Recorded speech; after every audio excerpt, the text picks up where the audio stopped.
Рассказ называется «Беляш».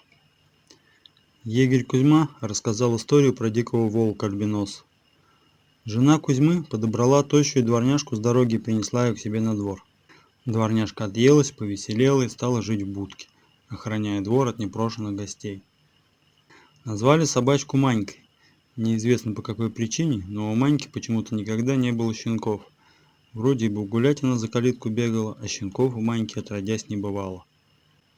И вот однажды притащила маленькая дворняжка из леса белого волчонка. Эх, видимо, это альбинос. И его волчья семья не приняла.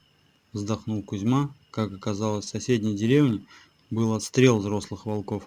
Всех перебили, а волчата разбежались. Все равно не жильцы, мелкие были еще. Назвали волчонка Беляшом и разрешили Маньке его усыновить. На удивление, у новоявленной мамаши через некоторое время появилось молоко. Это Беляш так рассосал соски Маньки, что из них потекло настоящее молоко. «Чудеса», — говорил Кузьма, наблюдая за странной парочкой у себя во дворе. В новой семье волчонок рос и постепенно воспринимал повадки домашних собак. В нем не было ни капли агрессивности. Наоборот, он был очень умным и послушным, выполняя команды людей. Он привязался к людям, как и те к нему.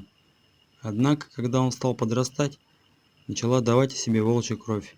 Животное выло по ночам, чем раздражало хозяев и пугало домашний скот. Но делать было нечего, поэтому Кузьме приходилось с этим мириться. Мужчина часто ходил на охоту и брал волка с собой, чтоб тот хоть немного мог побегать по природе. Но шло время.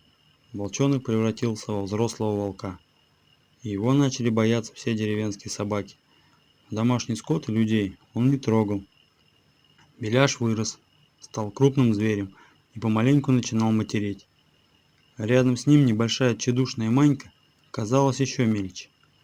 Но волк был беззаветно предан своей приемной матери, бегал за ней и спал с ней в будке. В общем, между ними наблюдалась полная идиллия. В тот год как раз выдалась очень суровая зима. Мороз трещал вовсю, и Кузьма решил забрать Маньку и Беляша в дом, чтоб не замерзли. Протянул свою руку в будку, а там жарко, как будто натоплено. У волка теплообмен так устроен, что зверь не мерзнет на самом лютом холоде. Главное, чтоб нос не застыл. Нос у волка самое чувствительное место. Ну так Беляш спрячет нос в своей жесткой шерсти, и тепло ему. А рядом Манька лежит, прижимается к горячему боку волка, и ей тепло. Дикие волки в ту зиму совсем обнаглели. Даже в деревню стали беспардонно заходить и по дворам разбойничать. То собаку у нерадивого хозяина прямо с цепи снимут, то куры с курятника украдут. Как-то раз зашли 3 волка и во двор к Кузьме. Манька сперва лай подняла, а потом с перепугу в будку забилась. Ни жива, ни мертва со страху. Вслед за ней выступил на охрану своего жилища и Беляш. Жестокая схватка между волками закончилась тем, что одного серого волка Беляш загрыз насмерть, а 2 других отпугнул выстрелами из ружья сам Кузьма. Беляша тогда, конечно, сильно порвали, и Кузьме пришлось его долго выхаживать. Тем не менее, инстинкты все-таки в один прекрасный момент взяли свое. Весной белый волк убежал в лес. Манька очень грустила по нему, даже резко сдала. Постарела, и на мордочке у нее появились седые волосы. С тех пор хозяева его не видели, сильно тоскуя по нему. Волк вернулся к Кузьме спустя 3 года, когда о нем уже все давно забыли. В тот момент в деревне стал пропадать скот. Одна голодная стая приходила, чтобы добыть себе пропитание, поскольку в лесу дичи не хватало. У Кузьмы не пришла корова. Мужчина взял Маньку собаку и пошел ее искать. Удалось найти лишь к вечеру, то есть ее останки. Из-за пригорка показались голодные волки. Они окружили Кузьму. Он понимал, что если выстрелит в одного, то остальные сразу набросятся. Отступая назад, он услышал позади себя рычание. Оглянувшись, он увидел огромного белого волка. Приемный сын Маньки превратился в огромного здорового зверя, который сбежал 3 года назад.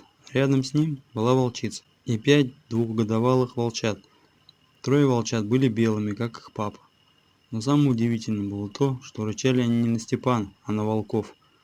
Мужчина выстрелил, и одновременно с этим старый приятель вместе с детьми бросились в атаку. Стая разбежалась, а старый друг Кузьмы подошел к нему и даже дал себя погладить. Знал он и постаревшую свою мать Маньку. Она лизнула его в нос, и он ушел. Кузьма вернулся домой и еще долго не мог прийти в себя. Он все рассказал жене. Та всплакнула, обняла мужа, хоть сам живой вернулся. Бог с ней, с коровой. Одно стоит отметить, что животные помнят нашу доброту и никогда не останутся в долгу. Спасибо, что слушали. Подписывайтесь на мой канал.